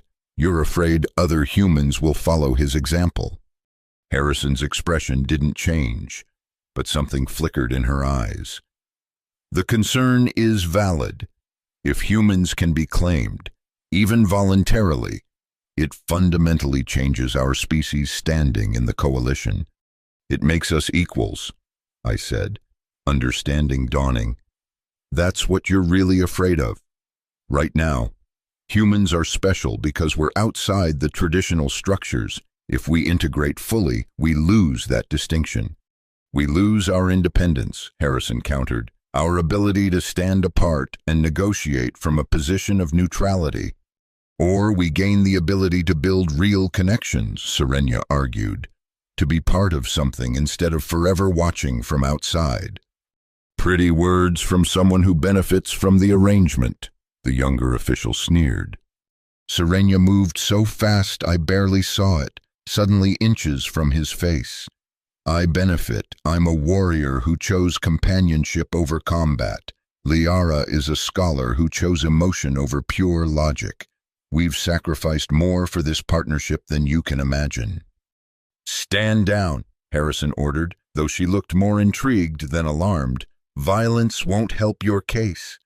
Neither will bureaucracy, I said. Look, what do you want, really want? Harrison studied me for a long moment. Assurance. Proof that this arrangement is genuine and not coerced. Evidence that you're still capable of independent thought and action. How do I prove that? Come back to Earth. Undergo evaluation. If our psychologists clear you, if they confirm this is truly your choice, then Earth will recognize the partnership. And if they don't, Liara asked, then Dr. Cross remains on Earth, and the claiming is dissolved. Unacceptable, both Catgirls said simultaneously. It's the only offer, Harrison said. Dr. Cross returns with us in 2 weeks, or Earth revokes his citizenship and recalls all humans from the coalition. The room went silent. The threat was clear: comply or trigger a diplomatic crisis that could destroy humanity's place in the galactic community. I need time to consider, I said. 2 weeks, Harrison reminded me. Use them wisely. We left the embassy in silence, the weight of the ultimatum crushing. Back in our quarters, Serenia began pacing like a caged predator while Liara's mind raced through legal possibilities. There has to be another way, Serenia growled. Earth law is clear, Liara said, frustration evident. They have jurisdiction over their citizens unless those citizens formally renounce. She stopped, her eyes widening. What? I asked. You could renounce Earth citizenship, claim coalition citizenship instead. Become stateless. Not stateless, coalition citizen, under the protection of the partnership claim. But then he could never go home, Serenia said quietly. Home, Earth, the planet I'd left 3 years ago, full of ambition and curiosity, the world that had shaped me, raised me, made me who I was. Could I give that up? I need air, I said, heading for the observation deck. The deck was empty, offering an unobstructed view of the stars. Somewhere among them was Earth, too far to see but always present in my mind. I stood there, trying to imagine never seeing blue skies again, never feeling rain, never walking on soil that had known humanity for millennia. Heavy thoughts. I turned to find Elder Cosmic materializing beside me, its form shifting like living starlight. Elder, I didn't expect. Expectations are limitations, it said, using what I was starting to recognize as its favorite phrase. You face a choice. Not much of a choice. Either I abandon my partners or my planet. All choices have consequences. The question is which consequences you can live with. That's not helpful. Then let me be direct, in a way my kind rarely is. The Elder's form solidified slightly, taking on an almost human silhouette. I have watched species rise and fall for eons. Most fall because they cannot adapt. They cling to what was instead of embracing what could be. You're saying I should renounce Earth. I'm saying Earth should recognize what you've achieved. You've done something no human has done, truly integrated with alien species, not just working alongside them, but joining with them. And if Earth can't see that, Then perhaps Earth isn't ready for what humanity could become. The elder faded, leaving me alone with my thoughts. But not for long. Serenia and Liara found me, as I knew they would. "We've been thinking," Liara said. "Dangerous," I tried to joke, but it fell flat. "Go back to Earth," Serenia said, and my heart sank until she continued. "But not alone.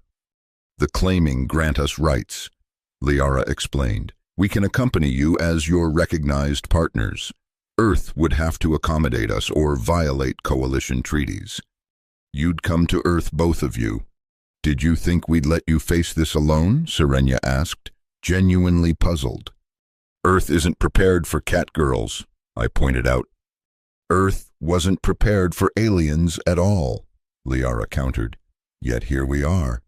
The plan was insane, bringing 2 alien warriors to Earth, into the heart of human government, to argue for a partnership that challenged everything humanity thought it knew about relationships and independence. "It could work," I said slowly, "or it could make everything worse." "Only one way to find out," Serenia said with what I'd learned was her battle grin. The next 2 weeks flew by in preparation: legal documents, medical records, psychological evaluations, character testimonies from dozens of species. We built a case not just for our partnership, but for the evolution of human-alien relations. The night before departure, the station threw us a farewell gathering, not a party exactly, but a statement, hundreds of beings showing support for what we represented. "You changed things," Crick said, pulling me aside. "Whatever happens, you've shown that humans can be more than observers." "We all change things," I corrected. "No," Theron interjected, joining us. "You 3 lit the spark, but you, Daniel, you were the bridge. Without your willingness to embrace the impossible, none of this happens." "No pressure for the Earth visit, then," I muttered. "All the pressure," Crix agreed cheerfully, "but you work well under pressure." Drex appeared as the gathering was winding down. He looked different, less predatory, more thoughtful. "I owe you an apology," he said without preamble. "For trying to sabotage us." "For fearing change," he corrected. "My species thrives on competition, on maintaining advantage. Your partnership threatens that because it shows cooperation can be stronger than competition." "It doesn't have to be either or," I said. "No," he agreed, "it doesn't. The investigation cleared me of the environmental attack. By the way, it was an automated system malfunction, triggered by the integration of too many species-specific protocols." "Convenient," Serenia said suspiciously. "Truth," Drex replied, "though I understand why you doubt. I've given you ample reason." He turned to leave, then paused. "For what it's worth, I hope Earth sees what the rest of us are beginning to understand. That evolution isn't about replacing the old with the new, but about finding ways for both to coexist." The transport to Earth was a coalition vessel modified for multiple species. The journey would take 3 days, giving us time to prepare and, more importantly, giving Earth time to prepare for us. "Nervous?" Liara asked as we entered hyperspace. "Terrified," I admitted. "Good," Serenia said. "Fear keeps you sharp." "That's very Nixari of you," Liara observed. "And analyzing fear is very Zelani of you," Serenia countered. "And being terrified is very human of me," I added, getting laughs from both. The first sign that things would be complicated came when we dropped out of hyperspace at the edge of Earth's system. 3 military vessels were waiting. Not threatening exactly, but definitely watchful. "Earth Coalition Transport, you're cleared for approach to Orbital Station Delta. Do not deviate from prescribed course." "Friendly," Serenia muttered. "Cautious," Liara corrected. "Scared," I said, seeing it clearly. "They're scared of you, of what you represent." The orbital station was a hive of activity. Media drones swarmed our docking port, held back by security fields. The first human-alien partnership returning to Earth was apparently the story of the century. Director Harrison was waiting, along with a full diplomatic team. Their faces were carefully neutral, but I could read the tension in their postures. "Dr. Cross?" Harrison greeted. "Welcome home." Home, the word felt strange now. "Director Harrison, may I present my partners, Serenia of the Nixari and Lyara of the Zalani." "Partners," Harrison repeated, her tone making it clear she didn't accept the term. "They'll need to undergo security screening before being allowed on the surface." "Unacceptable," Serenia said immediately. "We go where Daniel goes." "This is Earth," Harrison replied coldly. "Our rules." "Actually," Lyara interjected, pulling up a holographic display of legal text. "According to Coalition Treaty Article 9, Section 4, recognized partners cannot be separated without cause. Security screening is acceptable, but it must be conducted jointly." Harrison's eye twitched. "You've done your homework." "We had an excellent teacher," Lyara said, glancing at me. "The security screening was invasive but not hostile. They scanned us for weapons, pathogens, and what they called anomalous influences. Finding nothing beyond Serenia's natural claws and Lyara's exceptional intellect, they had no grounds to refuse entry. The descent to Earth was surreal. I'd dreamed of coming home for 3 years, but never like this. Never with 2 alien cat girls pressed against me as we watched blue sky appear through the shuttle's windows. "It's beautiful," Lyara breathed. "It's small," Serenia observed, then quickly added, "but beautiful in its smallness." "It's home," I said, though I wasn't sure what that meant anymore. We were housed in a government facility in Geneva, comfortable but clearly monitored. The evaluations would begin tomorrow, but tonight we had a different challenge. "Earth food," Serenia said, poking at a hamburger with deep suspicion. "This is considered nutrition." "This is considered delicious," I corrected, taking a bite of my own. "The molecular structure is fascinating," Lyara said, having dissected hers completely. "Proteins, carbohydrates, lipids, all in a stackable format." "You're supposed to eat it, not analyze it," I pointed out. "Why not both?" she asked, then took a careful bite. Her eyes widened. Oh, that's... Why didn't the station replicate these properly?" "Because some things don't translate," I said. "Each world has its own flavors that can't be replicated, only experienced." "Like partnerships," Serenia said thoughtfully, having decided the hamburger was acceptable and moving on to fries. That night, in the unfamiliar familiarity of Earth, we faced the reality of tomorrow. "They're going to try to break us," I said quietly. "Let them try," Serenia replied, her warrior's confidence absolute. "They'll use logic, regulations, emotional manipulation," Lyara added, her mind already strategizing. "And we'll use the truth," I said, "that this works, that we chose each other, that fear of change isn't a good enough reason to prevent evolution." "Together," Serenia asked, though it wasn't really a question anymore. "Together," Lyara and I confirmed. The evaluation began at dawn. They separated us immediately, despite Lyara's legal protests. 3 different rooms, 3 different teams of evaluators. My sessions were exhausting. Hours of psychological probing, cognitive testing, brain scans, and endless questions. They dug into my past, my traumas, my motivations. They showed me images of Earth, of human families, trying to trigger homesickness or regret. They brought in my sister via hologram, though she seemed more curious about my partners than concerned about my choices. "Are they treating you well?" she asked when the evaluators stepped out.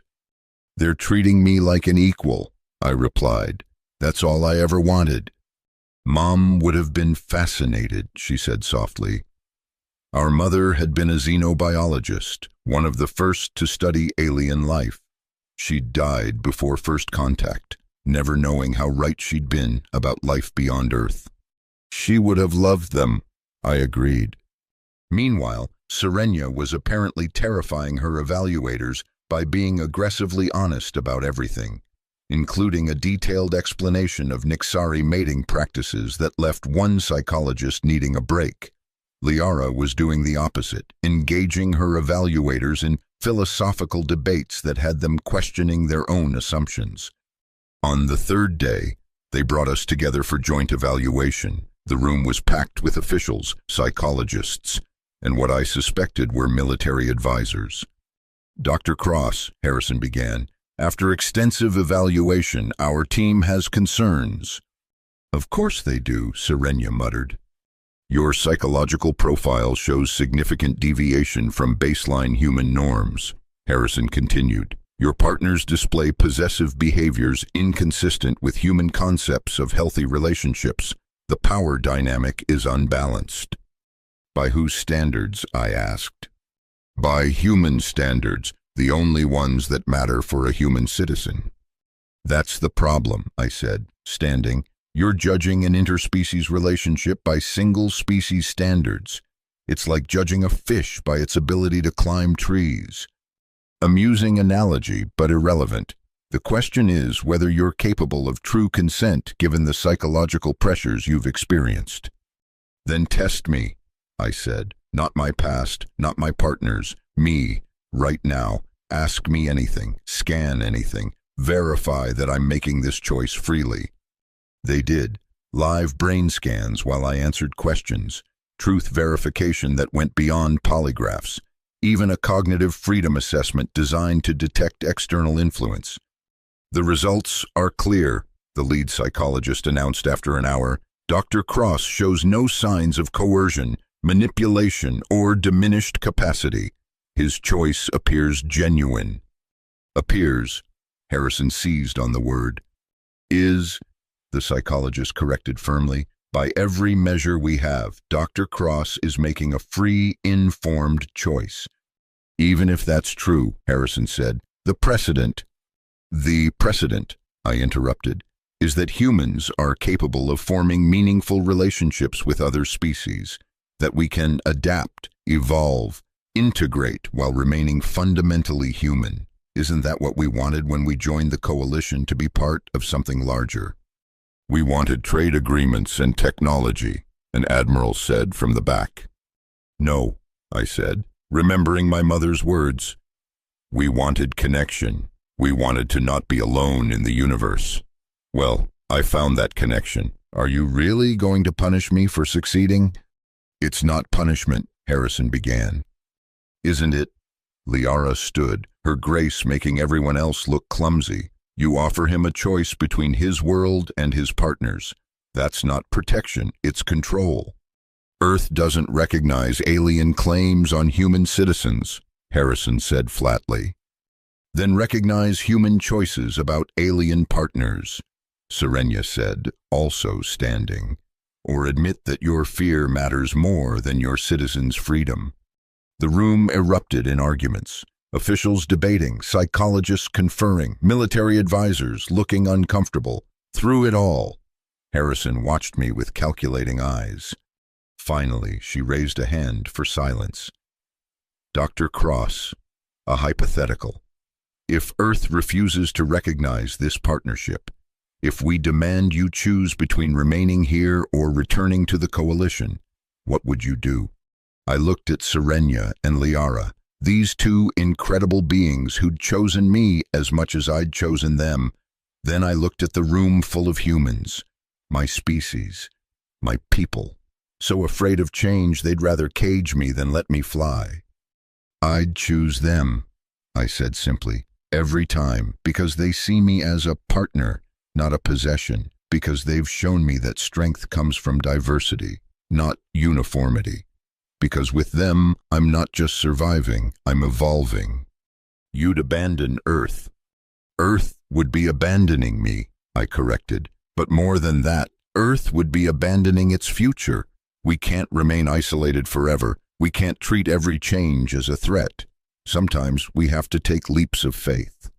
"Faith," Harrison repeated. "An interesting choice of words." "The only choice," I said. "Faith that different species can coexist, faith that love, or whatever you want to call what we have, transcends biology, faith that humanity is strong enough to change without losing itself. Harrison was quiet for a long moment, then surprised everyone by laughing. You know what the real problem is? Dr. Cross, you're right, and that terrifies people who've built careers on being cautious. She stood, addressing the room. Earth will recognize the partnership, not because we have to, but because Dr. Cross has proven that humanity's greatest strength isn't our independence, it's our adaptability. If we can't adapt to this, how can we claim to be ready for the galaxy? The room exploded again, but this time with a different energy. Not everyone agreed, but enough did. The vote, when it came, was narrow but decisive. Earth would recognize interspecies partnerships with guidelines and safeguards, but recognition nonetheless. You've opened a door that can't be closed, Harrison told me privately afterward. I hope you're prepared for the consequences. Change is never easy, I replied, echoing the elder's wisdom, but the alternative is stagnation. We stayed on Earth for another week, meeting with officials, scientists, and media. Serenia and Liara became minor celebrities, their presence proving that aliens weren't just distant threats, but potential partners. Several humans announced their intention to explore partnerships with coalition species.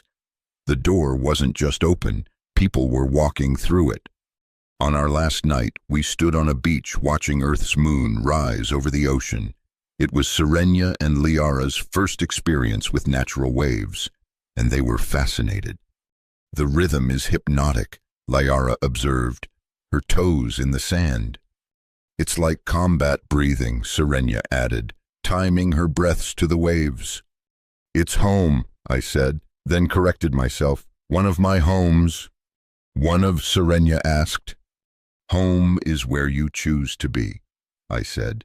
Right now, I choose to be here, with both of you. Tomorrow, I choose to return to the station, with both of you. The location matters less than the choice. Very human philosophy, Liara said with a smile. Very us philosophy, Serenia corrected. The transport back to Meridian Station felt different.